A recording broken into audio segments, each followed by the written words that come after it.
함께 보신 말씀은 사도행전 1장부터 1장 1절부터 1장부터 이렇게 어디 몇 장까지는 필요하죠? 1장 안에서 1절부터 11절까지 오늘 다루게 될 텐데요.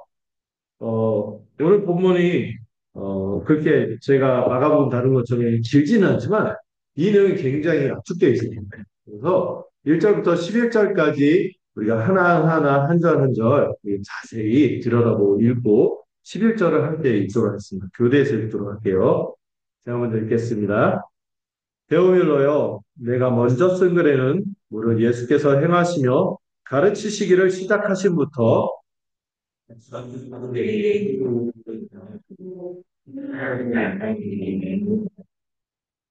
그가 고난받으신 후에 또한 그들에게 확실한 많은 증거로 신이 살아계심을 나타내사 40일 동안 그들에게 보이시며 하나님 나라의 일을 말씀하시니라.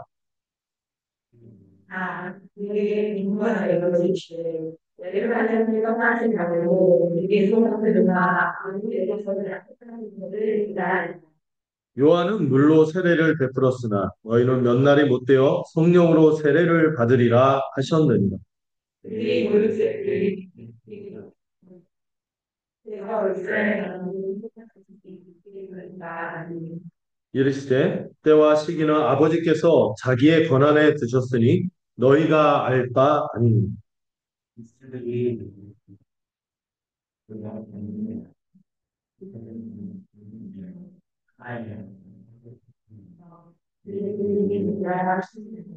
이 말씀을 마치시고 그들이 보는데 올려져 가시니 구름이 그를 가리어 보이지 않게 하더라.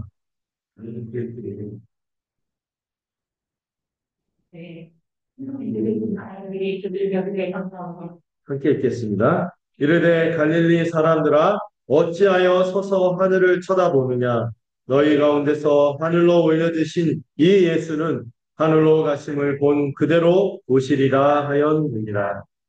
아멘. 자, 여러분들 드디어 이제 사도행전의 말씀을 살펴보게 되었습니다. 네, 마가복음을 13번에 걸쳐서 나눴다는 것도 참, 예, 어떻게 보면 복습이지만 요약해서 막 이렇게, 그래도 중요한 내용들을 다루고자 했었는데, 이제 예수님 이야기에 이어서 누구의 이야기? 교회의 이야기를 살펴보고자 합니다. 여러분들 그 주보에 보면은 제가 대략적인 개요를 실었어요. 여러분 사도행전의 주제는 뭘까요? 그렇죠. 너무 눈치가 빠르신, 예, 옆에 큰 글씨로 쓴 것처럼 하나님 나라의 백성이 교회에 복음을 전파하는 이야기가 사도행전이라고 할 수 있습니다. 사실 이게 뭐가 제일 메인이냐 할 때 성령이다, 교회다, 사도들이다, 인물들의 막 혁혁한 이 굉장히 영웅담같이 그런 일들이 나오니까 이렇게 볼 수 있지만 사실 교회 이야기에서 여기 쓰진 않았지만 성령께서 이들에게 권능을 주셔서 하나님 나라를 나타내는 그런 이야기라고 할 수 있습니다. 그런데 그래도 이 사도행전을 쓴 목적은 교회를 향해서 쓴 거잖아요. 교회를 향해서. 교회가 뭐다? 하나님 나라 백성이요. 하나님 나라 백성으로서 그들이 하나님 나라를 어떻게 드러내느냐? 복음을 전파함으로 이걸 드러내고 있다는 것을 말하고 싶어 하는 게 사도행전이죠. 근데 이런 주제를 어떤 흐름으로 이렇게 쭉 이렇게 28장까지, 1장부터 28장까지 쭉 전개하냐면 제가 크게 5가지 흐름으로 정리했어요. 주보를 보면은. 자, 이 어떤 흐름이죠? 먼저, 이 우리 주 예수님이 모든 것을 이루심으로 삼위일체 하나님의 뭐를 세웠습니까? 이 하나님 나라를 드러내는 전초기이로서 하나님 나라 백성으로서 이 교회를 설립하는 이야기가 2장까지 실려 있고요. 3장부터 7장까지는 여기서부터는 여러분 1장 8절의 말씀을 중심으로 사도행전 전체를 볼 수 있어요. 1장 8절에 여러분들 가장 유명한 말씀 아닙니까? 지상명령이라고 하죠. 오직 성령이 너에게 임하시면 이 사도들과 이 제자들이 권능을 받아서 어디로부터? 예루살렘과 온 유대와 사마리아와 땅끝까지 이르러 내 증인이 될 것이다 했는데 그 순서대로 3장에서 7장까지는 예루살렘에서 복음이 어떻게 퍼져나가는지 그 다음에 8장부터 12장까지는 유대와 사마리아, 팔레스틴 지방, 거기까지 이 복음이 퍼져가는 과정을 다루고 13장에서는요, 안디옥이라는 교회가 등장하면서 본격적으로 이방인을 향해서, 물론 그 전에도 이방인에게 이제 복음이 전해지는 과정이 나오지만, 본격적으로 이방인에게 복음이, 이방인에게 복음이 퍼져가는 과정을 그려요. 그래서 이 땅끝까지 복음이 전파되는 과정을 13장부터 21장까지 우선 1차에서 3차까지 누구의 선교에 바울이 이제 이방인의 사도로 부름받아서 1차, 2차, 3차. 1차는 소아시아, 2차는 유럽, 3차에 이르기까지는 다시 가진 여러 가지 두루두루 살피는 식으로 선교 여행을 하고 이제 바울이 예, 이 사도행전에 바울이 어떻게 죽는지는 안 나와. 바울이 어디까지 사역했는지 어디까지 갔다 예루살렘에 다시 갔다가 다시 로마로 가서 로마에서 복음을 전하는 걸로 마무리 짓고 있습니다. 대충 사도행전이 어떤 흐름인지 알겠죠? 예수님의 1장 8절의 이 말씀이 되게 중요해요. 1장 8절의 말씀은 명령이기보다 주님이 앞으로 너희가 이렇게 될 거야 하고 주신 약속이기도 하고 예언이기도 한데 여러분 그것이 이루어졌네요. 사도행전 보니까 이게 이루어지는 과정이고 여러분 땅끝이 어딜까요? 뒤에서도 얘기하겠지만 네. 복음을 모르는 모든 사람. 근데 이 땅끝이 지금 어디까지 왔어요? 우리한테까지 온 거죠. 우리한테까지 이 복음이 전해진 거죠. 근데 여러분들 오늘 다루게 되는 본문은요, 크게 세 개로 제가 나눴죠. 1절부터 3절까지는 서론, 서론으로서, 누가라는 사람이 나오는데요. 누가가 데오빌로에게 하나님 나라 복음을 요약했다 하는데 여러분 이 누가가 앞에 여기서 보면은 먼저 쓴 글이라고 하죠. 먼저 쓴 글. 데오빌로라는 사람한테 먼저 쓴 글이라고 하는데 이 먼저 쓴 글이 뭘까요? 누가복음은 누가 썼죠? 누가가 썼어요. 그래서 사도행전도 그 누가복음에 이어서 사도행전을 누가가 쓴 겁니다. 그래서 1절부터 3절까지는 어떻게 보면 이 누가복음을 요약하는 겁니다. 누가복음의 주제는 뭐라고요? 예수님이 이루신 하나님 나라. 이거를 쭉 보여주는 게 누가복음이죠. 이거를 1절부터 3절까지 요약하면서 뭐하고 연결하는 거예요? 누가복음과 사도행전을 연결하는 내용이 1절부터 3절입니다. 자, 그런데 오늘 본문을 볼 때, 오늘 설교할 때 되게 중요한 질문이 있고요. 답이 있어요. 오늘 그걸 풀어가는 과정이라고 볼 수 있어요. 질문은요, 6절인가요? 제자들이요, 예수님한테 묻죠. 하나님 나라가 임하는 게 지금입니까? 다시 말해서 이스라엘이 나라를 회복하는 게 지금입니까? 이런 질문을 하거든요. 그 질문에 대해서 답하는 게 뭐예요? 8절이잖아요. 성령이 임해서 예루살렘과 온 유대와 사마리아와 땅끝까지 이룰 거예요. 하나님 나라가 그렇게 퍼져나갈 거라고 얘기하는 거죠. 그러니까 질문은 뭐예요? 하나님 나라가 언제 임하며 어떻게 임합니까? 이것에 대한 답이 뭐라고요? 사도행 전체가 그 답입니다. 1장 8절. 예수님이 약속하시고 예언하신 그것이 성취되는 것들. 성령이 임해서 하나님 나라가 예루살렘과 유대와 사마리아와 땅끝까지 퍼져나갈 것이다. 이런 식으로 오늘 그 본문의 주제가 이루어지고 있다. 이해하시면 되겠죠? 쉽죠? 이 주제만 알면 돼요. 그리고 나머지 내용들은 그 주제를 이해하면서 따라가면 될 거예요. 자, 여러분, 누가는 누구죠? 어, 사도행전의 저자이고 누가복음의 저자이고 어찌 보면요 신약 성경에서 제일 많이 분량을 많이 쓴 사람이 누굴까요? 그러면 잘 성경 많이 안 읽으신 분들은 바울 얘기하거든요. 근데 바울은 편집글들이에요. 길어야 16장이에요. 그런 길어야 16장 또 16장 막 13장 뭐 이런 식으로 쓰는데 누가복음은 1장만 해도 70 몇 절이에요. 이런 식으로 24장을 썼고 사도행전도 28장 썼잖아요. 분량면으로서 볼 때는 신약 성경의 거의 3분의 1 이상 거의 굉장히 많이 쓰신 분이 누가예요. 누가. 근데 이 누가가 누구냐 했을 때 유대인일까요? 이방인일까요? 이방인. 이방인. 헬라 사람. 다시 말해서 그리스 사람. 그리스 사람이면서 이 사람 직업이 있는데 뭘까요? 의사였어요. 의사였고요. 그리고 바울의 신실한 동역자였죠. 바울과 이 사람이 언제부터 함께 하냐면은 1차 때는 같이 하지 못했어요. 근데 이제 바울이 약간의 갈등이 있었죠. 그리고 나서 합류한 사람인데 2차, 3차 로마 여행까지 함께 동반한 사람이 이 누가입니다. 그래서 이 바울이 데오빌로가 내가라고도 하지만 중간에 우리 이런 표현을 쓰거든요. 그 우리가 누굴까요?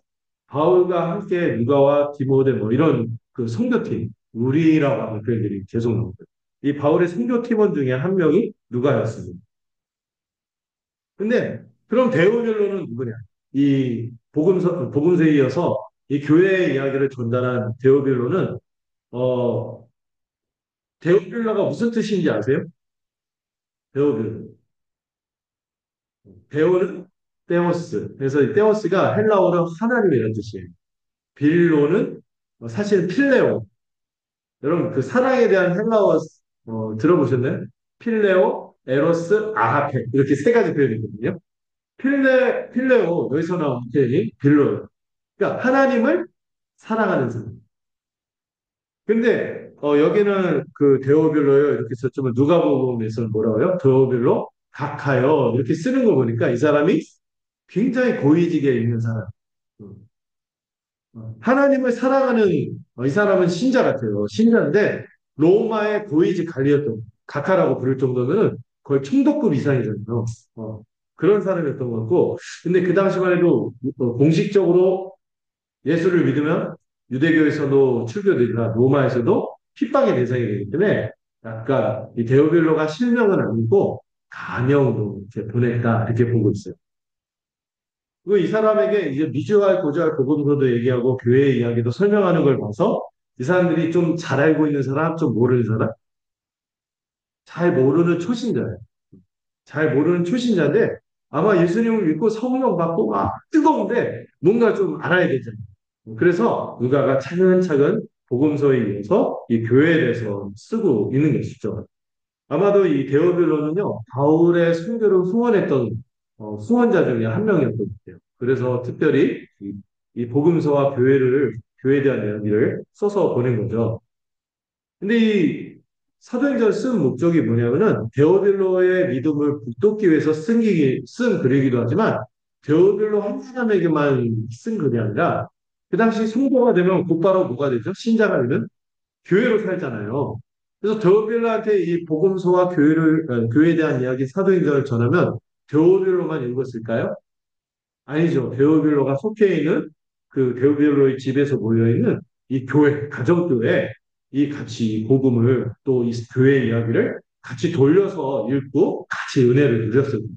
그래서 여러분 이게 개인에게 쓴 물론 신약 성경은 마찬가지죠. 개인에게 썼다 하더라도 같이 돌려보라고 쓴 글이죠. 그걸 회람이라고 하거든요. 회람을 목적으로 쓴 글이죠. 자, 이 누가가 다루고자 하는 말하고 싶어 하는 건 복음이 진보됨을 통해서 뭐가 세워지고 있어요? 교회가 세워지고 있어요. 교회가 세워지고 있는데 이거를 이루시는 분은 누구다? 성령의 권능으로 이 일들이 이루어지고 있으며 이를 통해서 뭐가 회복되고 있다? 하나님 나라가 회복되고 있다는 것을 아주 그 설득력 있게 입증하고 전개의 형태로 설명하고 있는 게 사도행전입니다. 신자에게는 그 믿음을 북돋고 불러일으키고 더 크게 만들고 확증하는 효과가 있고 불신자들에게는 와 이게 대단하네 믿을만하네 하면서 변증하며 복음을 증거하는 그런 내용이 사도행전입니다. 특별히 사도행전 곳곳에 적극적으로 복음에 대해서 잘못 알고 있는 것에 대해서 복음을 자세히 설명해서 이 오해를 극복하게 했고 또 새로 생긴 종교잖아요 기독교가 이 교회에 대한 오해도 많았거든요. 저는 초대교회 때 어떤 오해 받았는지 아시죠? 우리를 식인종이라고 했어요. 왜 식인종이라고 부르는지 아세요? 쟤네들 누구 살을 먹고 피를 먹는데 그것만 듣고 잘 내용도 모르면서 야 쟤네들 식인종인가 보다. 거기다가 애를 아마 잡아먹는다. 막 이런 식으로 막 오함이 퍼져 있어요. 또 쟤네들 왜 이렇게 가는 데마다 이 교회가 누구하고 말썽이 많았어요? 유대교하고 특히 갈등이 심했거든요. 유대인들이요. 아니, 쟤네들 뿌리가 같은데 왜 같은 성경 믿는데 왜 써? 그때 구약 성경밖에 없으니까. 같은 성경인데 왜 서로 피 터지겠어? 특히 누가 당했어요? 교회가 당했지. 당하는 위치였고 유대교가 더 힘이 많았기 때문에 굉장히 핍박을 받는 상황이면서 또 유대가 적극적으로 거짓 모함을 많이 퍼뜨리니까 예, 복음에 대해서 선입견도 교회에 대해서 선입견을 그러니까 이거를 좀 잘 해명할 필요가 있었어요. 음. 이 유대인이 얼마나 적대적으로 반응하고 모함을 하는지 이 사도행전에도 그 과정을 보여주거든요. 이러면서 이 교회가 참 억울하고 교회가 원래는 그들의 모함과 다르다는 것을 교회가 얼마나 정말 하나님의 정말 영광스러운 공동체임을 적극적으로 해명하는 과정이 들어있어요. 특별히 누구에게 호소하는 내용들이 보면 로마 정부가 이 이방 그 선교의 대상인데 자꾸 이 복음에 대해서 선입견을 보니까 로마 정부와 이 헬라 사회를 향해서 해명하는 내용도 이 사도행전에 들어있죠. 자, 이제 다시 본문으로 들어와서요. 이 먼저 쓴 글이라고 했는데 먼저 쓴 글은 뭘까요? 사도행전은 두 번째 쓴 글. 먼저 쓴 글은 누가복음. 근데 여러분 이 누가복음도요. 사실 누가복음도 이 자기가 독창적으로 쓴 게 아니에요. 먼저 어떤 복음서들을 참고해서 썼다고 말하고 있어요. 근데 여러분 누가가 적극적으로 참고한 복음서가 뭔지 아세요? 많은 학자들과 또 성경을 보면 알지만은 복음서를 보면 알지만 마가복음을 많이 참고했다고. 그래서 여러분 복음서를 볼 때 가볍게 시작할 때 마가복음을 읽어요. 이게 제일 먼저 쓰여졌다고 하죠. 이 마가복음을 기초로 해서 누가복음이 기록되어 있어서 여러분 우리가 마가복음을 읽고 누가복음을 나중에 봐야겠지만 마가복음을 보고 사도행전을 보도 어려움이 크게 없겠다는 생각이 듭니다. 자, 이 누가복음서, 누가복음, 마가복음도 그렇고 둘 다 뭐를 다루냐면은 예수님이 누구시냐, 예수님이 어떤 일을 하셨는가, 또 예수님이 무엇을 가르치셨는가, 그래서 그분이 이루신 게 뭔가 이거를 설명하는 게 복음서잖아요. 어, 이 성령을 통해서 그런데 여러분 예수님이 하신 모든 일이 이 누가복음과 사도행전에서 굉장히 강조하는 분이 있어요. 누굴까요? 예수님과 더불어 성령님. 예수님이 하신 일이 누구의 권능으로? 성령의 권능으로 하는 거예요. 예수님 그 자신의 권능이기도 하지만 예수님의 권능은 그래서 예수님의 별명은 이렇게 되어요. 성령 덩어리. 예수님은 그분 성령 그 자체로 충만한 분이십니다. 이 예수님이 하시는 일들이 다 성령으로 하신 거예요. 그래서 오늘 본문에 보면은 택하신 사도들에게 2절 보면 성령으로 명하시고 그분이 명하시고 가르치고 행하신 모든 게 다 무엇으로 한 거다? 성령으로 했다. 이렇게 설명하는 거죠. 그래서 그 일을 어디까지 하셨어요? 예수님이 성육신 하셔서 성령 덩어리로 사역하신 게 언제까지? 승천하실 때까지 일인 거죠. 그래서 그렇게까지 요약을 하는 거예요. 기록하였느라 이제 누가복음을 다 요약한 거죠. 그리고 그 내용을 다시 진술한 게 3절이죠. 가장 중요한 게 뭐예요? 예수님의 누가복음서에서도 누가복음도 그렇고 이 누가가 사도행전 들어가기 전에 누가복음의 핵심적 주제를 제시하고 그가 고난 받으신 후에 고난은 뭐죠? 십자가에서 죽으신 후에 굉장히 3절에서 공들여 설명하는 게 있죠. 또한 그들에게 확실한 많은 증거로 확실하고 많은 증거로 친히 뭐를 나타내셨다? 살아 계심을 나타내셨다. 뭐를 강조하는 거요? 부활을. 여러분, 부활이 없으면 사도행전이 없는 거예요. 교회도 없고요. 우리도 없는 거예요. 이 부활이 있어서 우리가 있을 수 있는 거죠. 얼마나 중요한지 확실하다, 많다, 증거가 많다. 그리고 친히 살아계심을 나타내죠. 굉장히 강조해서 표현하는 거죠. 이 누가복음의 결론이 어떻게 끝나냐면은 예수님이 부활하고 승천하는 걸로 거기서도 다시 한번 승천을 제시하는데 이 부활과 승천의 의미가 뭐예요? 예수님이 승리하셨다는 거예요. 뭐로부터? 사망으로부터 승리했다는 거예요. 여러분, 예수님이 사망을 극복했다면 뭘 극복한 겁니까? 사망을 가져오는 게 뭐죠? 죄 문제를 다 해결했어요. 음. 근데 이 죄와 사망을 가지고 장난치는 게 누구예요?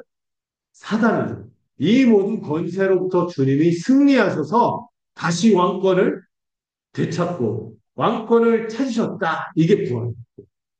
그래서 여러분들 복음의 기초 사과가 뭐죠? 부활, 승천, 성령 강림에 이르는 예수님의 주되심을 말하는 거죠. 그래서 누가 보면 예수님이 왕이 되셨다. 하나님 나라의 주가 되셨다. 이걸 선포하는 걸로 일단을 짓는 거예요. 그리고 그 왕께서 어떻게 하십니까? 40일 동안 이 제자들, 이들만 있지 않죠. 500의 형제들이라고 하니까. 굉장히 예수님이 초기에도 예수님의 제자들이 많았던 것 같아요. 이 그들에게 친히 예수님이 부활하심을 나타내 보이시면서 뭐를 말씀하셨어요? 이게 중요한데. 3절 끝에. 뭐를 말씀하셨다고요? 하나님 나라의 일을 말씀하셨다. 이렇게 얘기합니다. 그래서 여러분 누가복음의 주제는 뭐예요? 하나님 나라의 일입니다. 하나님 나라가 이루어졌다. 누구를 통하여? 예수님을. 변. 근데 예수님은 뭐죠? 하나님 나라의 왕으로서 왕이 오심으로 그 권능을 행사하시는 그 나라가 있는 거예요. 이에 기초해서 사도행전이 출발하는 거예요. 여러분, 예수님이 태어나셔서 그분이 이 땅에서 사셔서 뭘 이루셨습니까? 그분의 생애 동안 병을 고치시고 죄를 용서해 주시고 죽은 자를 살리시고 귀신을 쫓아내시고 뭔가 그 슬픔과 고독 가운데 고통 가운데 살아가는 인생들을 회복했어요. 그래서 하나님 나라 백성으로 삼으신 거죠.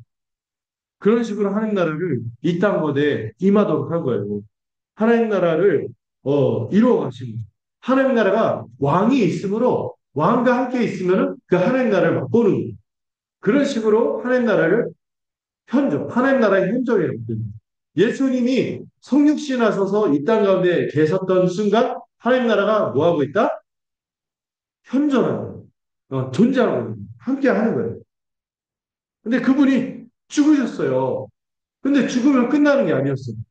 그분이 죽으심으로 수많은 사람들이 그 예수 십자가 보혈의 은혜를 힘입어서 하나님 나라에 들어갈 수 없었던 죄인들이 그 죄가 정결해지고 거룩해져서 하나님 나라에 들어갈 수 있게 되는 이 시험적인 열쇠가 되는 사건이 뭐예요? 예수님의 죽음.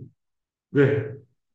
우리는 죄인이라 하나님 나라를 들어갈 수가 없는데 이 죄를 씻겨주시고 대신 저주를 받으셔야 되는데 저주를 우리가 당하지 않고 그분이 대신 받음으로 하나님 나라에 들어갈 수 있는 결정적인 성취가 십자가에서 이루어지는 거. 그리고 이것을 증명하는 사건이 뭐예요? 부활. 예수님이 주가 되신 죄와 사망과 사단의 권세를 끌어내고 주가 되셨다는 것을 부활로 입증하시고 그분이 어디로 가셨습니까? 하늘로 가셨는데 제가 번번이 얘기했죠. 예수님이 하늘로 가셨어. 이제 우리가 함께 할 수 없어. 이게 아니에요. 무슨 이상가족 이런 거 아니에요. 예수님이 하늘을 어떤 건가? 하나님이 통치하시는 보좌. 그 보좌에 앉으셔서 지금 주가 되셨다는 것을 선언하는 사건이 승천입니다. 그리고 이제 좀 있다가 예수님도 지금 예고하시지만 뭐가 우리에게 주어질 거예요? 성령이 주어지면은요. 그때부터 예수님의 통치가 구체적으로 각 사람에게 임해서 행사되기 시작하는 거죠. 그런 식으로 하나님 나라가 임한다. 이해할 수 있으면 좋겠습니다. 그리고 이 사도행전은 그 성령으로 하나님 나라가 임하는 과정을 보여주고 그것을 통하여 구체적으로 눈에 보이게 제시하는 게 뭐예요? 그분의 몸, 예수 그리스도의 몸이 교회라서 또 그분의 통치를 받고 성령으로 변화된 사람들이 교회의 이야기를 통해서 하나님 나라가 이 땅 가운데 힘있게 정진하고 있다. 이거를 증거하는 책이 뭐다? 우리가 있는 사도행전인 것입니다. 그래서 여러분 하나님 나라의 일이라고 할 수 있는 요약하는 여러분 성경 전체의 주제가 하나님 나라고 여기서도 역시 하나님 나라를 얘기하고 있는 거죠. 여러분들 보세요. 사도행전이요. 이렇게 하나님 나라의 일로 시작해서 28장에서 예수님이 예루살렘에서 하나님 나라의 가르침을 40일간 특별 세미나를 하죠. 특별 연속 세미나를 해서 40일간 철저히 가르치시는 걸로 시작하고 사도행전 28장에서 누가? 바울이 로마에서 뭐를 말함으로 하나님 나라를 강론하는 마치는. 그러니까 하나님 나라의 이야기를 시작해서 뭐로 끝나는 거예요? 하나님 나라 이야기로 마치는 거죠. 뭐, 대략 사도행전이 막 보이죠. 어떤 내용이면 하나님 나라의 이야기구나. 음. 이, 이 예루살렘에서 시작해서 여러분 로마가요. 어떤 곳이죠? 28장 로마까지 이 복음이 당도하는데 여러분 옛날 속담 중에 그런 속담 들어봤나요? 모든 길은 어디로 통한다? 로마로 통한다. 로마가 세계 정복할 수 있는 힘이 뭐였어요? 아피아 도라고 이 도로가 지금 공법으로도 찬탄할 정도로 이 도로가 아주 신속하게 움직일 수 있고 견고하고 깔끔하게 닦여진 도로 때문에 곳곳에서 이 로마가 천년을 통치했거든요. 그렇게 할 수 있는 기반이 아피아라고 이 길이 닦여 있었거든요. 그래서 이 로마를 통해서 어디든 갈 수 있었거든요. 그러면서 로마의 이 복음이 바울이 그 복음을 가지고 도착한 순간 거의 땅끝이라고 이 땅끝 이제는 게임 끝 이렇게 말할 수 있을 정도로 복음이 딱 퍼지는 과정을 보여준 것이 사도행전입니다. 네, 그런데 이거 이 3절까지 내용에서 이 누가가 하고 싶은 게 뭐냐면 이 복음도 그렇고요.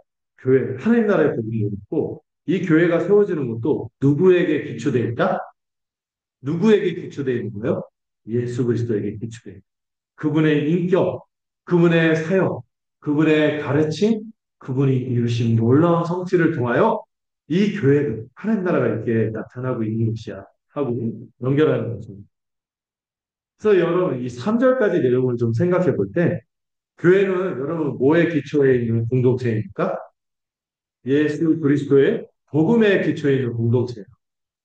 제가 옛날에 어떤 분하고 대화하는데 우리 교회는 건물도 크고, 우리 전주에서 좀 어느 정도 되고, 성도도 많고, 교회 시설도 참 좋고, 드넓은 주차장 있고, 막, 이렇게, 막, 여러 가지, 막, 이렇게, 밥도 맛있고, 막, 잘 나오고, 막, 이렇게 하는데, 안타까운 건, 점점 복음을 듣기가 힘들어요. 복음이 뭔지 모르는 분들이 많아요. 그럼 교회일 수 있습니까? 교회이기 가르다. 왜? 교회는 철저히 어디에 기초한 공동체? 복음에 기초한 공동체이기 때문에 그런 거죠. 복음이 뭡니까? 예수님이 우리의 왕이 되셨다는 소식이죠. 그 왕이 이 땅으로 오셔서 하나님 나라를 세우셨어요. 또 그 나라의 백성으로 많은 죄인들을 용서하시고 죄를 사해 주시고 회복해서 그 나라에 드리기 위해서 그분이 어떤 일까지 하신 거예요? 우리를 사랑하셔서 십자가에서 처참하게 죽으신 거죠. 보통 왕들은 야 까라면 까 하고 막 압제하고 마음대로 할 텐데 우리의 왕은 겸손하게 나긋하고 들어올 정도가 아니라 받수 있는 정도가 아니라 어떤 왕이에요? 친구를 위하여 자기 목숨을 버리는 것보다 더 큰 사랑은 없나 하면서 실제로 죽어버리신 왕입니다.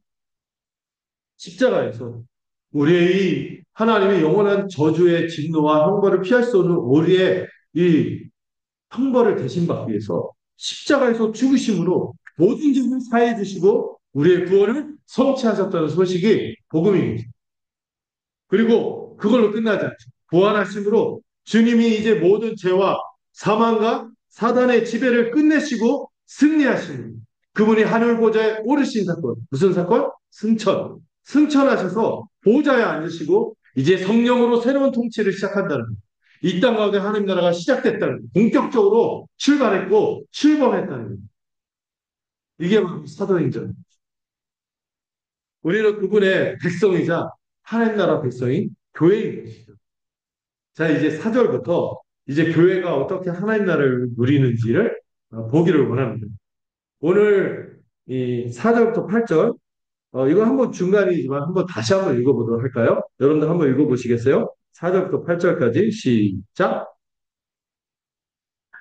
기도하여 주의 예루살렘을 떠나지 말고 메리서는 마 아우디에서는 요한은 그런 그들을 보고는 너희를 대하는 것이요 한국어는 우리 하는 것입니다. 그들이 그들에게 예쁘게 돌아오 있는데 그래서 이스라엘 사람들이 행복할 수 있는 일이다. 이르시되 떠나시는 아버지께서 자기의 교만을 주셨으니 너희가 나타나는 우리 성인들이 굉장히 말씀하면 너희가 그것을 갖고 예루살렘과 온 유대와 한산이라 한국까지로 내 주인이 나라 하시니 아멘. 오늘 다루는 설교에서 진짜 중요한 부분이 이 중간 4절에서 8절 부분인데요. 그래서 중간에 6절에서 질문이 나오죠. 하나님 나라가 언제 어떻게 임하냐? 이 질문이에요. 제자들의 질문은. 언제 어떻게 임하냐? 별로 예수님 부활하고 대단한 일이 일어났지만 당장 세상이 변한 것 같지 않고 우리 민족은 여전히 식민지, 로마의 압제 가운데 있고 이렇게 민중들이 고통을 당하고 있고 있는데 뭐가 바뀌었냐? 이런 질문인 거예요. 예수님 언제 하나님 나라가 임하는 거고 어떻게 임하는 겁니까? 여기에 대한 답을 제가 제목으로 썼죠. 성령의 권능으로 하나님 나라가 회복될 것이다. 누구를 통하여? 너희를 통하여. 이 얘기를 하는 것이 4절부터 8절입니다. 자, 여러분 사절을 보시면 사도와 함께 모였다 이런 표현이 나오는데 좀 아쉬워요. 이게 원래 표현을 보면은 사도와 함께 공동 식사를 합니다. 여러분 우리가 교회에서 성찬도 중요하지만 같이 밥 먹는 게 되게 중요한 거예요. 가족이라는 걸 확인하는 이 교회의 가족됨을 깊이 누리는 거죠. 예수님도요 부활하고 자주 나타나는 게 뭐예요? 그들과 함께 밥을 먹었어요. 늘 함께 밥을 먹고 함께 하셨죠. 교회는 항상 밥상 공동체로서 함께 주님의 명령을 수행하는 공동체죠. 자, 그런데 여러분 복음 전하라 이게 명령인 것 같죠? 이게 명령이 아니라요. 너희가 복음을 전하게 될 거야. 약속이면서 예언이. 명령 이전에 너희가 복음을 전하게 될 거야. 전할 수밖에 없습니다. 이렇게 확정적으로 말하시는 거예요. 명령입니까? 그렇게 될 거라는 직설법이라고 하죠. 그걸 얘기하시는데 명령은 딱 두 부분이에요. 먼저 예수님이 명령한 건 뭐예요? 사절에서 뭐라고 합니까? 어떤 명령이 있죠? 예루살렘을 떠나지 마. 이게 명령이에요.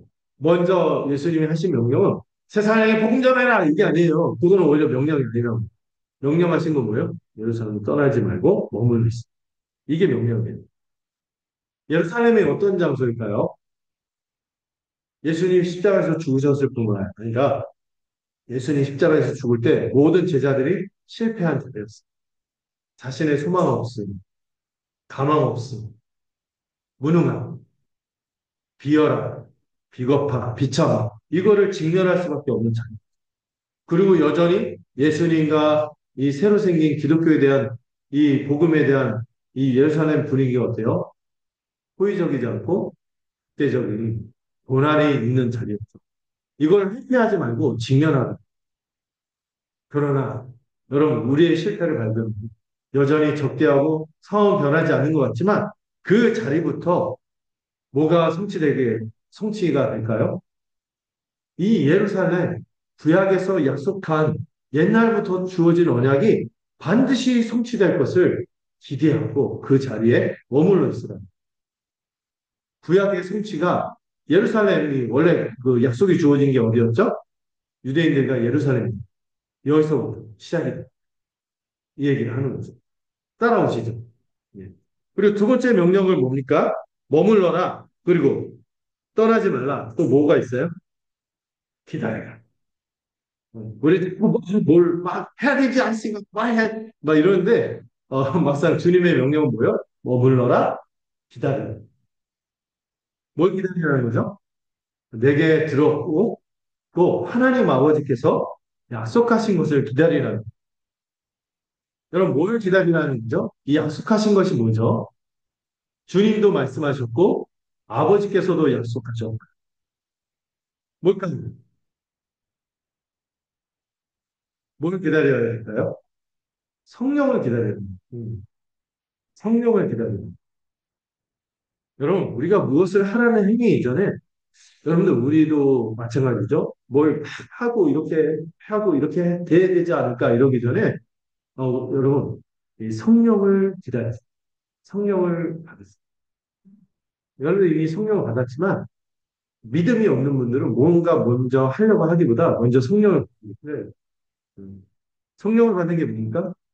네, 누구든지 성령이 아니고서는 믿음을 가질 수 없다고 했어요. 예수를 주시라 할 수 없다. 성령을 받아야 돼요.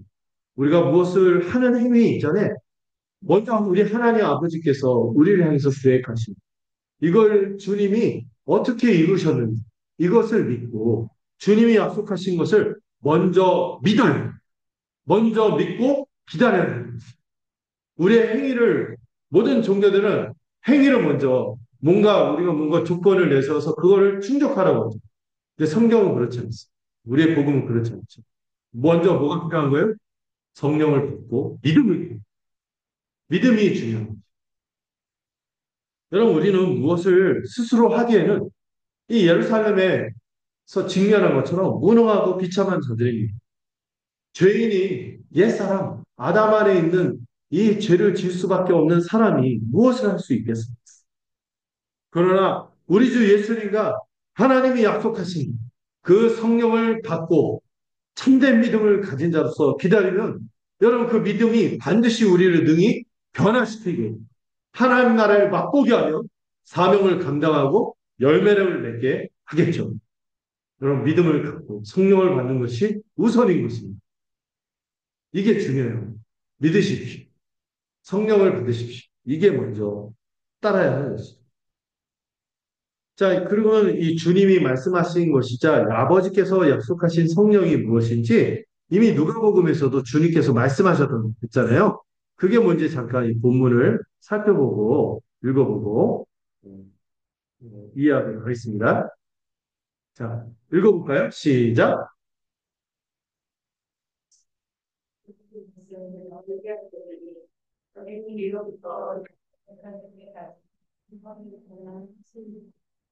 여기서도 이 말씀하신 것처럼 뭐를 뭘 보내겠다? 약속하신 것을 보낼 텐데 이것이 위로부터 하늘의 능력을 우리로 입혀지게 해서 우리가 사명을 감당할 수 있게 할 테니 그때까지는 어떻게 하라? 머물라. 이렇게 말씀하고 있죠. 성령으로 능력을 입으라. 성령의 능력을 입을 때만 우리의 옛사람으로는 이 사명을 감당할 수 없어요. 음. 주님의 뜻을 순종할 수도 없고 어떤 일도 할 수가 없습니다. 성령의 능력으로 입으라는 것은 이 아버지께서 약속하신 능력은요. 이미 구약의 예언서에서 즐비하게 구약 곳곳에도 있지만 특히 예언서에서 약속한 거거든요. 너희에게 새 마음과 새 영을 주. 너희 마음판을 완전히 갈아엎어서 너희가 완전히 이전과 다른 사람 볼 거야. 음. 예, 이를 좀 더 구체적으로 말하는 표현이 그 다음 표현이죠. 세례요한은 뭘로 세례를 줬다고요? 물로 세례를 줬지만 너희는 며칠 안에 뭐로 세례를 받을 거다? 성령으로 세례를 받을 거다. 일단 여러분 세례 요한이 준 물 세례는 정결하게 한다는 의미가 있어요. 여러분 세례는 물로 베풀죠. 물은 보통 우리 일상생활에서 뭐 할 때 많이 써요? 마시기도 하지만 씻을 때 많이 쓰죠. 예, 정결하게 한다는 의미가 이 물 세례의 의미의 가장 강력한 것입니다. 그리고 이 물로 받는 세례를 누가 주로 받았냐면은 주로 이방인들이 많이 받은 것이 세례였어요. 언제? 개종한. 이방인은 거룩한 자이니까 하나님 앞에 서지 못할 부정한 자. 부정한 자이기 때문에 이 부정함을 깨끗하게 씻어내고 거룩하고 정결한 하나님의 백성이 되기 위해서 개종하기 위해 치른 정결 예식이 세례였습니다. 근데 여러분, 독특한 건 세례 요한이 세례를 준 대상이 이방인들이었습니까? 물론 로마 군병들도 세례를 받으러 왔다. 이런 내용이 있지만 주로 누구였어요? 유대인들이 받았어요. 왜 유대인들이 세례를 받았을까요? 그 당시 이스라엘 백성들은 어떤 생각을 가졌냐면은 자신들이 여전히 포로 상태에 있다. 이런 생각을 갖고 있어요. 왜? 독립국가가 아니라 로마의 식민지였잖아. 이게 왜 로마의 식민지로 있냐고 이해하냐면은 여전히 자신들이 하나님의 진노와 저주 아래 불순종하고 조상들부터 지금까지 자기들도 불순종하고 우상숭배한 죄 때문에 포로 상태에 있다고 받아들이고 있었어요. 이 죄로 인해 부정한 자로서 우리도 이방인과 다를 바가 없고 그래서 이방의 지배 아래서 벗어나지 못하고 있구나 이렇게 여기고 있던 거죠. 그래서 이들이 뭐를 소망했어요? 메시아가 오면은 다시 우리를 정결케 해서 하나님 나라 백성으로 회복할 거야. 이걸 소망한 거예요. 다시 영광스러운 하나님 나라 백성으로 회복될 것을 소망했는데, 여러분 세상에 400년 만에 누가 등장한 거예요? 선지자가 등장했어요. 제가 그 다이더니 할 때 얘기했죠. 왕이 사라지면서 모두 없어졌다고? 선지자가 없어졌는데 400년 만에 선지자가 나타났으니 그럼 누구도 나타날까요? 왕도 나타나겠죠. 설레기 시작하는 거예요. 근데 이 선지자인 세례요한이 뭐라고 합니까? 이제 메시아가 올 거다. 왕이 올 것이고 그분을 통해서 하나님 나라가 회복될 거야. 이런 얘기를 막 하는 거예요. 그리고 이 왕을 막기 위해서 너희가 이 거룩하신 왕을 막기 위해서는 어떻게 해야 돼? 정결하게 돼. 그러니까 죄를 회개하고 세례를 받아. 그러면서 이게 전 이스라엘, 유대 땅, 온 곳을 들썩이게 한 거죠. 그래서 죄로 정결해져서 그 나라 백성으로 회복되기를 소망했고, 이 세례 요한이 준 물 세례가 그를 이 주님의 오셔서 하는 이 메시아 왕국을 예비하던 역할을 한 거죠. 근데 세례 요한이 준 물 세례는요, 죄를 회개하게 할 뿐, 왕의 오심을 예배하게 할 뿐, 그 나라에 들어가게 합니까? 그 나라에 들어가기 실제로 깨끗게 합니까? 예식일 뿐이었죠. 마음을 준비하게 했을지 몰라도 실제로 그 나라에 들어가게 하는 건 아니에요. 근데 세례요한도 예언을 했죠. 내 뒤에 오실 이는 나는 물로 세례를 주지만 내 뒤에 오시는 분은 뭐로 세례를 준다? 성령으로 세례를 준다 하랬는데 이제 예수님이 뭐라고 하세요? 며칠이 안 돼서 너희가 성령으로 세례를 받을 거다. 여러분 성령 세례 받으면은 뭐예요? 빼박 하나님 나라 백성인 것이. 결코 그 나라에서 쫓겨나지 않을 영원토록 하나님 나라 백성의 하나님 나라에 거할 그 나라의 백성이 되는 거예요. 그러니 이 요한의 이 세례요한의 세례하고 성령 세례가 비교할 수 있어요? 비교할 수 없으니까 세례요한도 그러잖아요. 나는 그분의 신들매도 들기도 못한다. 발 뒤꿈치도 못 따른다. 그분이 나보다 능력이 많다. 막 이런 얘기를 하는 거죠. 그럼 성령 세례를 받았다는 것은요. 하나님 나라 백성으로 완전히 회복되어서 그 나라 백성이 된다는 표제예요.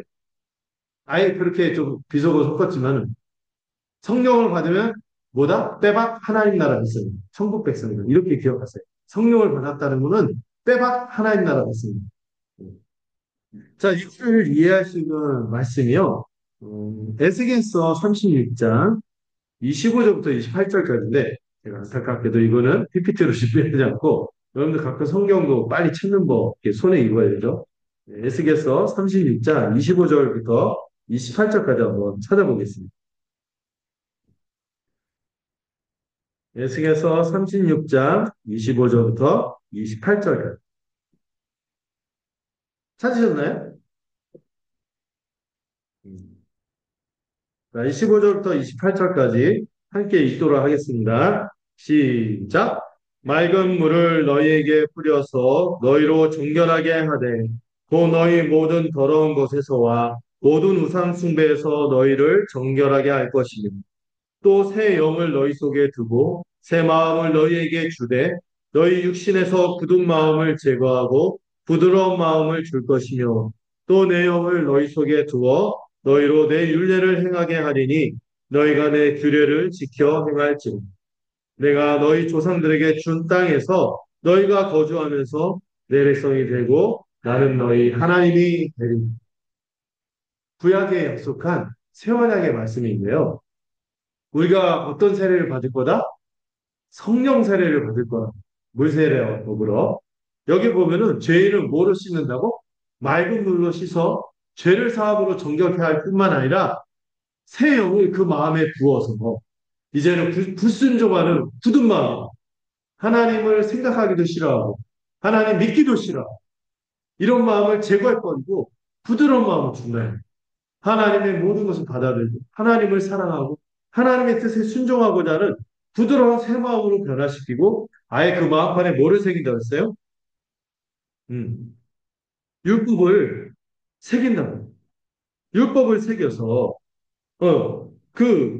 그 뜻대로 살도록 하겠다. 하나님 나라 백성으로 살도록 하겠다.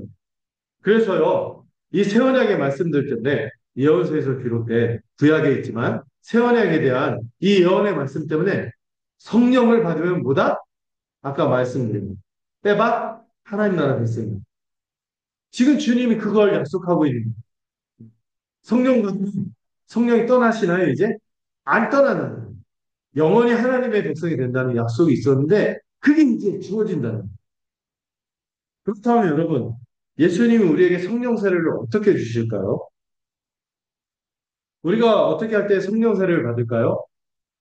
여러분, 이거에 대한 오해가 좀 많아요. 소나무 뿌리를 막 흔들어서 막 뽑아야지 성령 세례를 받는.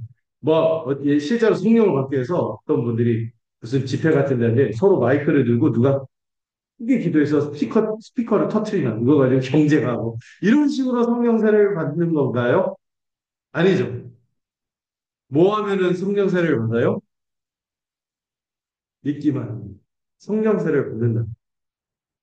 약간 이게 묘한데, 성령의 역사로 우리가 믿음을 갖기도 하지만, 여러분, 우리가 믿을 때, 믿도록 성령께서 인도하시거든요.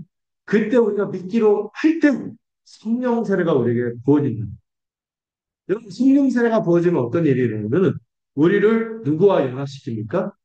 그리스도와 연합해서, 그리스도와 연합해 어떤 일이 벌어지냐면, 예수님이 십자가에서 죽으셨잖아요. 그때 예수님만 죽는 게 아니에요. 누구도 죽는다고? 우리도 옛사람과 함께 십자가에서 죽게 하시는. 그리고 이를 여러분들 우리가 실제로 퍼포먼스로 재현하는 게 물로 받는 세례죠. 여러분 물 세례를 우리 장로교 쪽은 좀 아쉬워요. 머리다 찬짝 묻히고 맞는데 침례교가 사실 이러면서 부럽기도 해요. 물에 푹 잠그잖아요. 잠그면 어떻게 돼요? 안 나오면 죽는. 들어가 있는 죽음, 옛사람이 죽고 나오는 순간 주님이 부활하셨듯이 우리도 새 사람으로, 이게 세례입니다. 근데 이 믿음으로 성령 세례 받은 거를 이 물 세례로 재현하는 것입니다. 우리 옛사람이 죽고 새 사람이 되었음을 믿는 거예요. 이로 말미암아 죄에서 완전히 정결케 되었고 이제 내가 의롭고 거룩한 새 존재가 되었음을 믿는 거죠.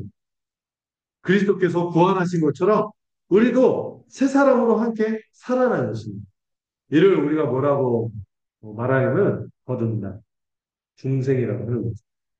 영적인 부활이라고도 하는 것입니다. 사실 성령 세례가 물 세례보다 앞서죠. 우리는 먼저 성령 세례를 받아서 거듭나서 거듭나고 중생하고 영적으로 부활한 자로 교회에 입회하기 위해서 물 세례를 받는 것입니다. 그러므로 여러분 성령 세례를 받은 자는 누구하고 연합했다? 그리스도하고 연합했는데 여러분 그리스도하고만 연합했나요? 예수님이 홀로만 계시나요? 그분의 몸이 교회로 존재해요. 그래서 교회와도 연합했다. 성령 세례 받았다. 예수님을 믿었다는 것은요. 개인으로 절대 신앙생활할 수 있다 없다? 없다. 교회로서 함께 한 몸으로 연합하여 신앙생활을 하는 거죠. 그래서 여러분 개인으로서는 우리가 그 성경이 말하는 성령 충만한 사, 하나님의 이 만물을 충만케 하시는 것들을 누릴 수가 없어요, 개인. 그런데 우리가 그리스도의 것을 누릴 뿐만 아니라 우리 각 사람에게 그리스도의 것을 주셨잖아요. 그것을 가지고 함께 교회로 살아감으로 함께 충만함을 누리는 자가 되는 것입니다. 그런 식으로 하나님 나라를 누리는 것이죠. 이게 예수님이 약속하신 100배의 축복이에요. 자, 그러면은 질문이 생깁니다. 제자들은 예수님 믿었잖아, 원래. 그랬으니까 예수님 막 모든 걸 다 버리고 쫓아다니고 예수님과 함께 할 때는 왜 그때는 성령이 받지 못하다가 왜 나중에 오순절 때야 성령을 받았지? 예수님 계실 때는 정작 성령을 못 받다가 예수님만 혼자 성령 충만하고 제자들은 그렇지 못하고 맨날 넘어지고 막 엄한 소리 하는 거 아시죠? 누가 큰 자냐? 그 다음에 인사청탁하고 막 이러잖아요. 성령 받은 사람이 볼 수 없어. 그런데 왜 오순절 이후에야 성령을 받는 거예요? 우리는 성령의 역사로 예수님을 믿는, 그들은 어, 예수님을 믿는데도 왜 성령 세례를 받지 못하고 이 충만을 누리지 못했지? 왜 나중에야 받지? 그래서요, 이 지점을 오해해서 오늘날 교회에 많은 오해가 있어요. 성령 세례가 따로 있고, 믿을 때 성령 세례 받는 게 따로 있고, 나중에 성령 충만을 따로 받는 거예요. 이렇게 2단계로 우리의 구원을 오해하는 경우가 있어요. 2단계로 구원받는 거 없어요. 한 번 구원, 영원한 구원. 그래서, 예수님을 믿는 것까지는 성령 세례인데, 이거 가지고 우리가 끝까지 잘 못 살아가니까 그때는 성령 충만이 필요해요. 근데 좀 더 심하게 말하는 사람들은 2차적으로 성령이 믿게는 하지만 아직 성령 세례를 안 받았어요. 참된 믿음을 가질 때 그때 성령 세례를 받아요. 이런 식으로 2단계를 하는데 옳다, 틀리다?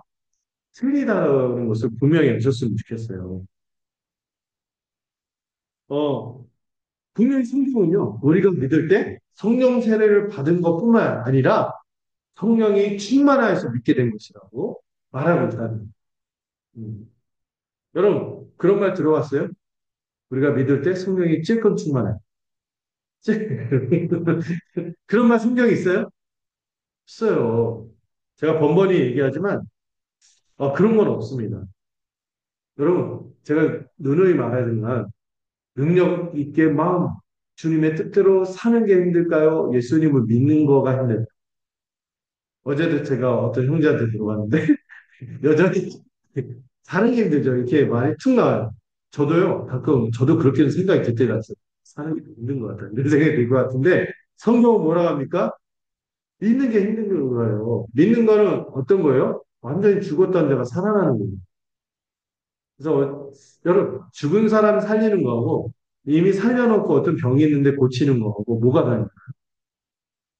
죽은 자 살리는 거 엄청 힘든 거예요.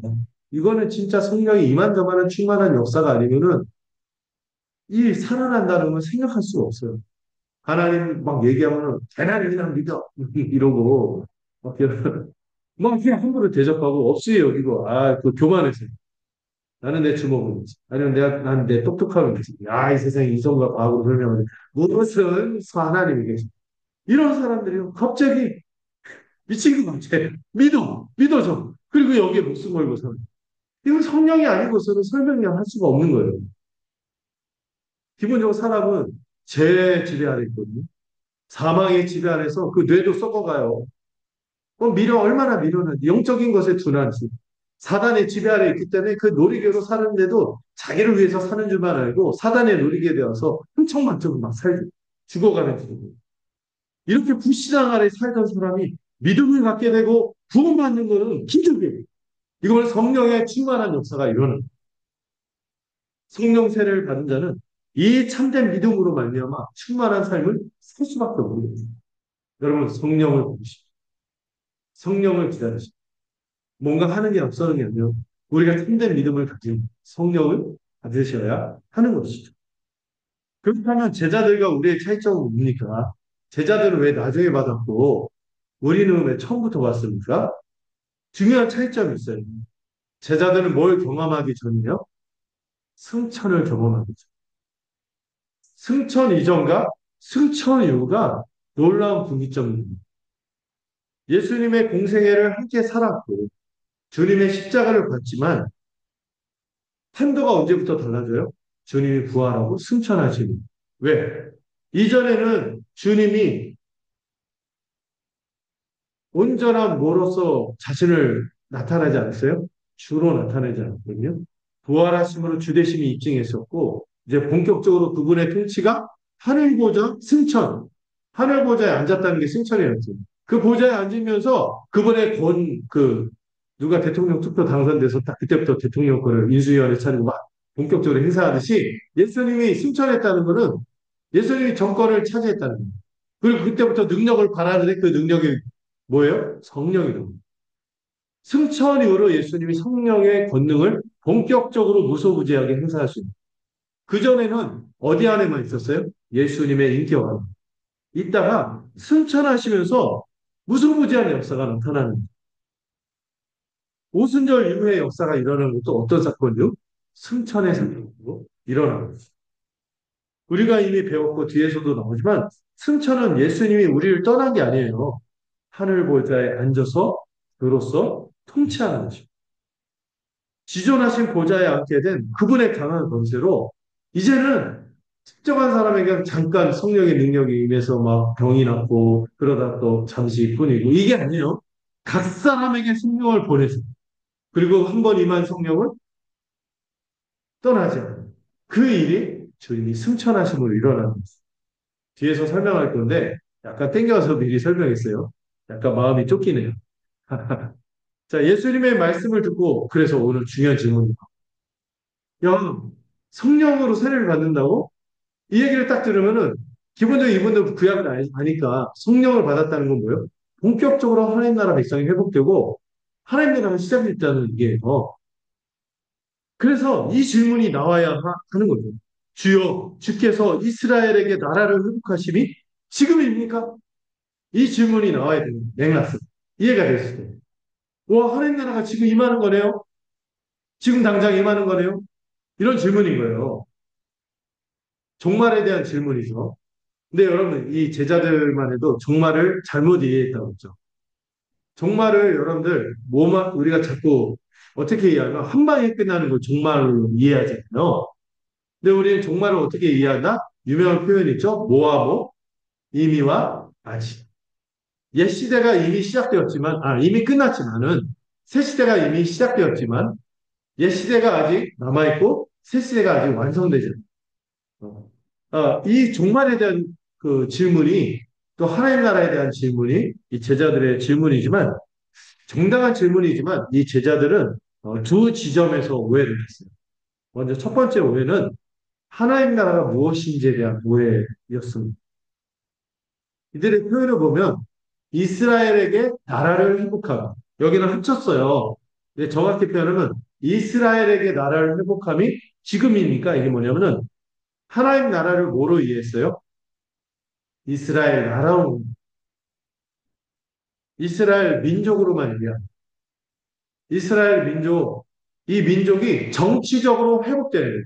다시 말해서 로마로부터 해방되는 게 지금입니까? 이런 질문이 거기 안에 있는 거예요. 그 이스라엘의 정치적 해방으로 오해하는 거예요. 그러나 여러분, 실은 하나님 나라는 이스라엘의 혈통으로만, 유대인으로만 국한되나요? 그렇지 않다는 게 뒤에 주님이 예루살렘과 유대와 사마리아와 땅끝까지라는 거 해명이 돼요. 이제 혈통으로 국한되지 않고 성령의 역사를, 그리스도의 통치를 성령의 역사를 통하여 받는 그 중심이 변화된 하나님의 백성들이 등장합니다. 이스라엘 민족만이 아니라 완전히 이방인이든 이스라엘이든 상관없이 완전히 새로워진 인류로 교회로 등장할 거다. 그 얘기를 하는 것이 이 오해에 대한 교정이죠. 첫 번째 오해는 뭐였다고요? 정치적이고 민족적인 나라로 오해했다는 것이죠. 근데 하나님 나라는 그게 아니라는 것이죠. 세계적이고 초민족적인 나라라는. 근데 두 번째 오해는 뭡니까? 지금입니까? 이거예요. 아까 얘기했지만 종말이 어떻게 임한다고 이 사람들 이해했죠? 한 번에 단번에 딱 완성이. 하나님 나라가 완성될 시기에 대한 오해였어요. 이들은 때와 시기에 대해서 인간적인 조급함과 무지를 갖고 있었던 거죠. 이 때와 시기라는 단어 자체가 각각 다른 단어요. 하나는 크로노스고 하나는 카이로스인데 그냥 이렇게 얘기할 수 있을 것 같아요. 하나님의 시간표와 하나님의 타이밍. 하나님의 시간표와 하나님의 타이밍에 대해서 지금 당장 아닙니까? 조급함이 있죠. 그리고 하나님께서 어떻게 역사를 이루어 가실지를 자기의 기계에 맞춰서 끼워 맞추는 그런 질문이 이 질문입니다. 그래서 주님이 뭐라고 답변하신 거예요? 그 다음에 때와 시기는 아버지께서 자기 권한에 두셨으니 너희가 알 바 아니다. 제가 농담했죠. 알 바 하면 안 돼. 알 바 아니다는 뭐라는 거예요? 이거는 하나님의 주권에 달려있는 것이죠. 이 말씀을 다시 설명하자면, 여러분, 하나님의 때와 시간표를 우리의 입맛대로 당기거나 또 우리의 입맛대로 이때 이루어지겠지 예측하거나 계산할 수 없다. 이거 인정하시면 하나님의 때가 있어. 하나님의 시간표가 있다는 것을 인정하라는 거예요. 우리는 다만 믿음으로 하나님의 주권을 소망하며 기다리는 것일 뿐이에요. 우리는 하나님의 주권적인 영역인 과거와 현재 하나님께서 주관하셨듯이 모두 하나님이 주관하세요. 미래도 하나님이 주관하세요. 우리가 좌지우지할 수 없어요. 이 미래는 철저히 누구의 것으로 여겨야 돼요? 하나님의 것으로 여기고 단지 그분을 신뢰하고 그분의 통치를 소망하며 기다릴 뿐인 것입니다. 우리는 하나님의 주권적인 영역인 미래를 탐해서는 안 돼요. 그래서 여러분들 점치고 그러면 안 되는 거예요. 어. 그래서 우리가 무엇을 해서 이게 이거하고도 연결돼요. 그래서 어떤 사람들이 그런 얘기를 해요. 우리가 이렇게 열심히 복음을 전하고 땅끝을 자기 마음대로 뭐 10-40창 해갖고 막 저기 무슨 인터콤 뭐 이런 단체들 보면은 어디를 예루살렘에 가면 그때 하나님 나라가 임한다 이런 식으로 시간표를 짜는 게 맞다 틀리다? 틀리다. 우리가 무엇을 해서 하나님 나라를 땡길 수 있어요? 없어요. 하나님의 주권이. 하나님의 때 하나님의 주권적으로 이루어지는 거예요. 우리의 열심으로 하나님 나라 가져오는 게 아니에요. 옛날에 어떤 선교단체 표어가 우리 시대에 하나님 나라가 당기도록 하자 하면서 사람들이 인위적인 열심을 막 강요하고 열심히 막 푸시하고 막 그랬는데 그런 식으로 되는 건 아니라는 거죠. 하나님에 대한 하나님 주권적으로 있고 또 하나 거짓이 뭐라고요? 이때쯤 하나님 나라 임할 거야 하고 예측하는 계산하는 거. 이거 다 뻥이라는 거예요. 계산해서 알 수 있는 걸로 마음대로 여겨서는 안 되는 거죠. 어쨌든 우리의 열심으로 하나님 나라가 이루어진다든지 우리가 예측하고 계산한 대로 하나님 나라가 이루어질 것이라고 생각한다 하는 거. 이거 시한부 종말론이죠. 이 모두가 다 뭐라고요? 가짜다, 거짓이다 이렇게 이해하시는. 그래서 여러분들 미혹하는 얘기들이 있을 때 흔들리면 된다, 안 된다? 안 되겠죠. 우리는 소망으로 인내하고 믿음으로 살아갈 뿐입니다.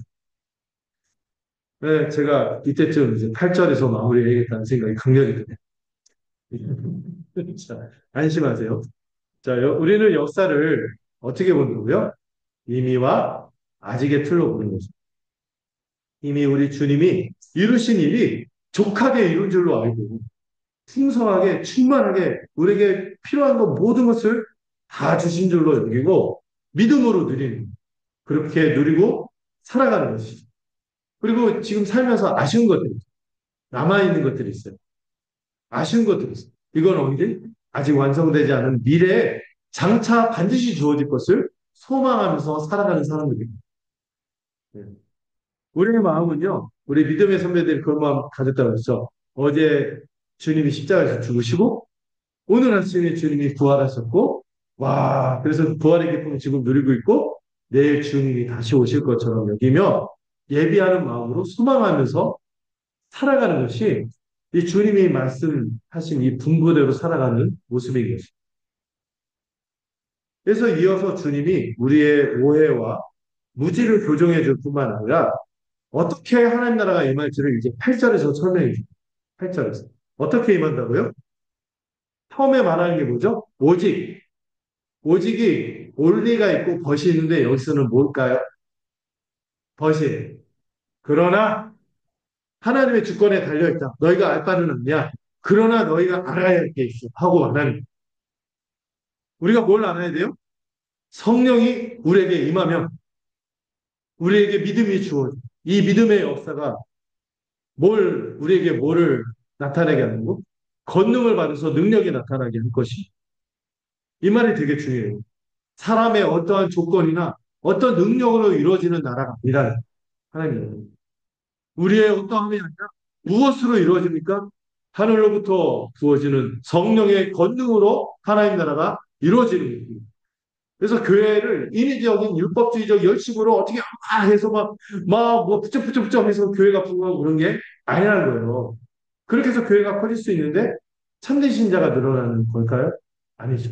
성령의 역사가 아닐 수도. 근데 이 성령의 역사가 반드시 주님이 약속한 게 있죠? 예루살렘과 온 유대와 사마리아와 땅끝까지 임한다는. 야, 하나님 나라가 반드시 온 세상에 퍼진다고 하는데 여러분 지금 팔레스틴의 한 구석에서 이스라엘만 해도 경상도보다 작대요. 그런데 이 예루살렘에 모여있는 이 폐잔병 같은 한 줌도 안 되는 무리들이 전 세계를 이제 차지하게 된다는 말씀을 지금 하신 거예요. 근데 그 말씀이 이루어졌나요? 안 이루어졌나요? 여러분 우리를 통해서 이루어지고 있다는 것을 알 수 있죠. 실제로 이루어진 거예요. 여러분 지리적으로 팔레스틴이었는데 온 세상으로 퍼졌어요. 인종적으로도 유대인에게만 구원이 임하는 건 줄 알았더니 온 이방인에게 구원이 임했어요. 그리고 여러분 정치적으로 지금 식민지에 불과한 예루살렘, 그 특수한 종교를 믿는 그 예루살렘에 머문 것이 아니라 지금 장차 사도행전 어디까지 도달합니까? 로마까지 도달하고 있어요. 세계 제국, 천년을, 이런 제국, 세계 최고의 제국 로마를 들거든요. 이 로마의 수도에 딱 하나님 나라의 복음을 전하고 있는 모습입니다. 그리고 이게 얼마나 어마어마한 일인지, 여러분 지금 이 명령을 받는 사람들 누구예요? 갈릴리의 촉것들이에요. 갈릴리의 촉것들이라니까? 성경에 보면 멸시하는 표현은 이방의 갈릴리. 아, 더러운 것들. 아, 저 별거 아닌 것들. 이렇게 말하는 게 갈릴리예요. 예수님을 나사렛 예수라고 말하는 것도 천대하면서 말하는 건데, 갈릴리 예수라고 말하는 것도 천시하면서 말하는 거예요. 지금 이 명령을 받은 게 누구야? 서울 사람들도 아니고, 아, 제가 어떤 특정 지역을 말할 뻔 했다가 참았어요. 갈릴리, 계산이? 이런 촉것들이 어떻게 될 거다? 온 세계를 뒤덮는다는 거예요. 근데 예루살렘만 해도 어떤 장소예요? 복음을 대적하고 방금 전에 이 복음의 수장이 예수 그리스도를 처형한 곳이에요. 그것을 복음으로 가득하게 하고 온 유대인이 예수만 믿으면 출교한다고 하는데 그 유대를 다 덮고 완전히 혼혈 민족이라서 저것들은 저 이방인보다 더해하고 천시하던 사마리아의 복음이 퍼지고 그리고 어디까지? 땅 끝까지 이 갈릴리 세상을 이 갈릴리를 벗어난 적이 없고 유대를 벗어난 적 없고 비행기 한번 탄 적이 없는 이런 천 사람들이 어디까지? 여러분, 바울만, 바울만 그 외국에 뭐 재외교포 이런 식으로 여기 들어와 있는 게 아니라 누구도 로마에서 순교하는 지 아세요? 베드로 이 갈릴리 칠것이 로마에서 순교하는 거예요. 그 정도로 온 세상에 복음이 퍼지는 거예요. 그래서 어떻게? 이 일이 어떻게 이루어집니까? 주님의 증인이 됩니다. 네, 증인이 됩니다. 이게 복음의 확장 과정이자 사도행전의 지금부터 이제 앞으로 전개될 사도행전의 개요이기도 한 거예요. 하나님 나라가 어떻게 임합니까? 믿음을 가지고 회심한 자들이 복음의 증인이. 그리고 그 복음을 증거할 때 교회가 세워지고 이 교회가 어떻게 멋지게 찬란하게 살아가는지 이 예루살렘에 나타난 교회의 모습을 보면 알 수 있어요. 교회적인 삶을 살죠. 어떤 삶이었어요? 그 중에 가난한 자가 없고 자기 것을 자기 것이라고 하는 자가 없는 완전히 새로운 사람들이 나타나는 거예요. 구약에서 꿈꾸던 소득과 미시파트, 의와 공도를 행한 헤세드와 에메트, 사랑과 진실이 넘치는 그 세상이 나타난 것이. 실제로요, 이 초대교회, 로마의 이 교회 감독이 편지를 쓴 거를, 이 초대교회 때 그 편지를 쓴 거를 제가 보니까 로마의 복음이 퍼졌는데, 여러분 이 예루살렘에서 이 천동네에서 시작된, 천동네는 아니죠. 식민지에서 시작된 종교가 이 로마에서 어떻게 자리 잡았는지 묘사하는데요. 이 로마 교회 장로가 46명이나 그리고 7명의 집사가 있었고, 7명의 그 집사를 보조하는 부집사가 있었고, 42명의 또 보조하는 직분이 있었고, 52명이나 이 놀라운 은사이죠. 병을 고치고 귀신을 쫓아내고 이런 권능을 나타내는 은사를 가진 자들이 52명이나 있었고, 그리고 그 교회가 누구를 돌보고 있었어요? 1,500명이나 되는 바보와 빈민들을 돌보고 있었던 게 이 로마의 초대교회의 위상입니다. 굉장히 그 일이 여러분, 이 일은 삼위일체 하나님의 역사입니다. 하나님이 꿈꾸던 이 나라, 이 나라를 그리스도께서 왕으로 오셔서 성취하셨고, 이 복음을 믿는 각 사람들에게 뭘 주셨어요? 성령을 주셔서, 이 성령이 각 사람을 변화시키고, 그리스도와 한 몸으로 연합하여 하나님의 백성이 교회로 세운 것입니다. 그리고 이 교회가 또 다른 곳에 복음을 전함으로, 이 교회가 복음을 전할 또 다른 교회를 세우고, 이런 식으로 하나님 나라가 회복이 되어가는 것이죠. 삼위일체 하나님이 교회를 세우심으로 하나님 나라가 회복되는 것입니다. 우리도 하나님이 우리를 예정하셨어요. 하나님 나라 백성 삼아주시고 그리고 우리를 택하셨어요. 그 일을 이루기 위해서 누가 죽으신 거예요? 예수님이 십자가에서 죽으시고 우리 죄를 사하시고 우리를 아들로 삼아주십니다. 그분의 상속자, 그분의 하나님 나라를 받을 상속자로 삼아주십니다. 그리고 그 일이 언제 일어났어요? 복음을 듣고 믿을 때 성령께서 우리를 인치시고 하나님 나라 백성이야. 그리고 성령으로 우리 안에 보증해 주시고 하나님 나라 백성으로 살아가는 이미 하나님 나라의 역사를 맛본 자들인 거지. 여러분, 이 본문을 보면서 믿으세요. 우리의 애씀과 수고보다 누가 우리를 이끄실 겁니까? 성령의 권능이 우리를 이끄시고 우리에게 믿음도 주시고 이 믿음대로 살아갈 때 우리에게 충만한 삶, 교회적인 삶을 살아내므로 입술로도 복음을 전하지만 교회로 찬란하게 살아가고 이 교회가 어떠하였는지 이 증거를 통하여 이것이 옛날 이야기야 이게 아니에요. 우리를 통해서 재현될 수 있는 이야기로 다시 나타나는 거죠. 이거를 믿고 소망하고 살아가는 우리 모두가 되기를 간절히 소망합니다. 기도하겠습니다. 하나님 아버지, 우리 모두가 이 예수 십자가 복음과 하나님 나라 복음을 배우고 확신하고 거하게 되기를 소망합니다. 우리가 교회임을 믿습니다. 교회로서 가장 중요한 것은 이 복음의 기초에서 살아가는 것임을 믿습니다. 우리 교회가 사람도 늘기를 바라고 또 넉넉해지고 건물도 좋은 곳으로 가는 것도 우리가 바람 중에 있겠지만 무엇보다 우리가 꿈꾸는 것은 우리 모두가 한 명도 예외 없이 복음의 굳건히 서기를 원합니다. 우리 교회가 교회다울 때 우리 하나님께서 친히 역사할 줄로 믿습니다. 이 교회다움은 교회가 복음을 얼마나 소중히 여기고 그 위에 서 있는가에 달려 있음을 오늘 본문을 통해서 깨닫습니다. 또한 이 하나님 나라가 복음을 증거할 때 성령의 권능으로 회복될 줄을 믿습니다. 우리의 조급함과 무지한 열심으로 이루어지는 것이 아님을 기억하게 하시고 먼저 우리부터 복음을 신실하게 믿는 증인이 되도록 붙들어 주시옵소서.